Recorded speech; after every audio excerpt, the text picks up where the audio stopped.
Hello दोस्तों, मैं हूं पूनम और आप देख रहे हैं let's study with Poonam.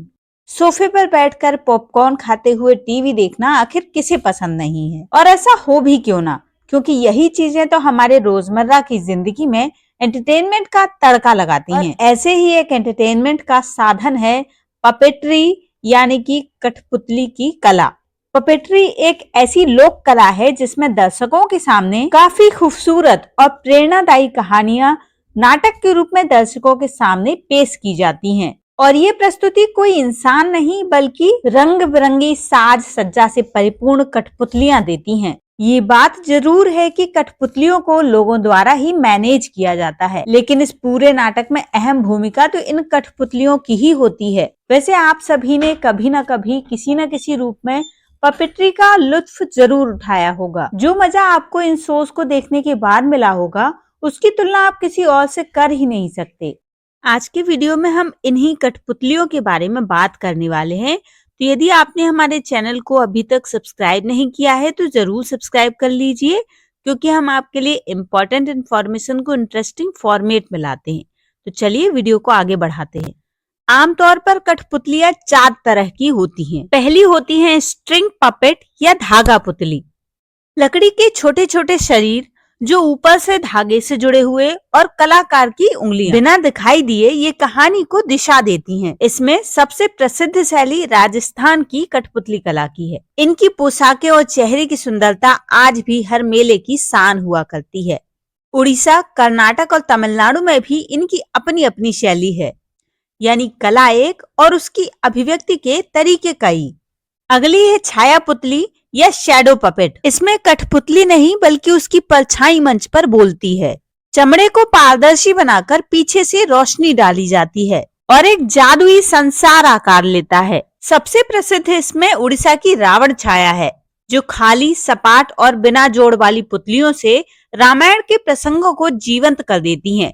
Kerala, Andhra Pradesh, Karnataka और महाराष्ट्र, पूरे दक्षिण भारत में ये परंपरा गहराई से जुड़ी है। तीसरी है दस्ताना पुतली, यानी हाथ पे पहनी जाने वाली कला। कलाकार जैसे ही उंगलियां हिलाता है, कठपुतली जीवंत हो उठती है। उत्तर प्रदेश में ये शैली बेहद लोकप्रिय है। शिक्षा, स्वास्थ्य, सामाजिक मुद्दे, व्यंग, सब कुछ सरल और सामाजिक तरीके से इस माध्यम से कहा जाता है। उड़ीसा में इन्हीं दस्ताना पुतलियों के माध्यम से राधा कृष्ण की भक्ति कथाएं भी सुनाई जाती हैं। चौथी है छड़ पुतली, जिसे रॉड पपेट भी कहते हैं। ये पुतलियां बड़ी होती हैं, लगभग 3 से 4 फीट। इनके हाथ पैर छड़ से नियंत्रित किए जाते हैं। सबसे प्रसिद्ध शैली है पश्चिम बंगाल की पुतुल नाच।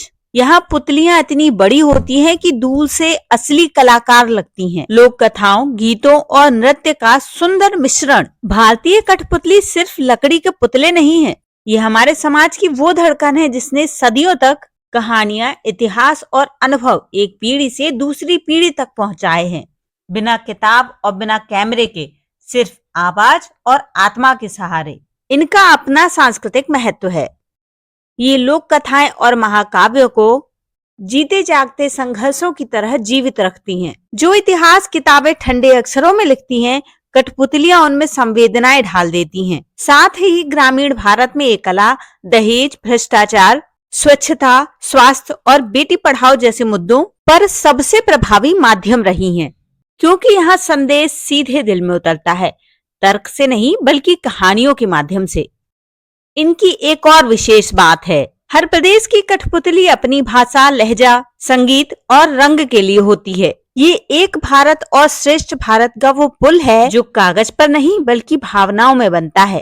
भारतीय कठपुतली कला को संरक्षित करने के लिए राज्य सरकार और केंद्र सरकार कई प्रयास कर रही है। संगीत नाटक अकादमी कलाकारों को प्रशिक्षण और प्रांत और राष्ट्रीय स्तर पर मंच उपलब्ध कराती है। दिल्ली का राष्ट्रीय कठपुतली संस्थान रिसर्च, डॉक्यूमेंटेशन और कलाकारों के प्रशिक्षण का प्रमुख स्थान है। नेशनल एजुकेशन पॉलिसी 2020 ने कला एकीकृत शिक्षा को अनिवार्य बना दिया है, ताकि बच्चे प्रारंभिक आयु से ही पारंपरिक कला से जुड़ सकें। इसके अलावा पर्यटन एवं संस्कृति मंत्रालय नियमित रूप से कठपुतली महोत्सव, राष्ट्रीय प्रदर्शन और अंतर्राष्ट्रीय एक्सचेंज आयोजित करता है, जिससे कलाकारों को नई ऑडियंस, आर्थिक अवसर और पेशेवर पहचान मिलती है।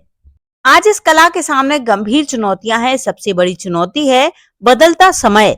मोबाइल स्क्रीन की चमक के सामने कठपुतली कलाकार की मेहनत खो जाती है। लोग शो तो देखते हैं, लेकिन अक्सर कलाकार के घर में चूल्हा टिमटिमाता रहता है। दूसरी सबसे बड़ी समस्या है आर्थिक असुरक्षा। इन कलाकारों के पास कोई नियमित आय नहीं है। अगली समस्या है पीढ़ियों का टूटता हुआ विश्वास। अगर आज की पीढ़ी इस कला को सीखना भी चाहती है तो उनके पेरेंट्स पूछते हैं कि इस कला से तुम्हारा घर कैसे चलेगा। तो दोस्तों, आज के वीडियो में हमने कठपुतली के इतिहास को जाना, उसके प्रकारों को जाना और कठपुतली की कला के विस्तार में क्या क्या परेशानियां आ सकती हैं वो भी जानी। तो आज का वीडियो आपको कैसा लगा कमेंट करके जरूर बताइए। और यदि आप हमारे चैनल पर नए हैं तो चैनल को लाइक, शेयर और सब्सक्राइब जरूर करिए। मिलते हैं अगले वीडियो में, तब तक के लिए धन्यवाद।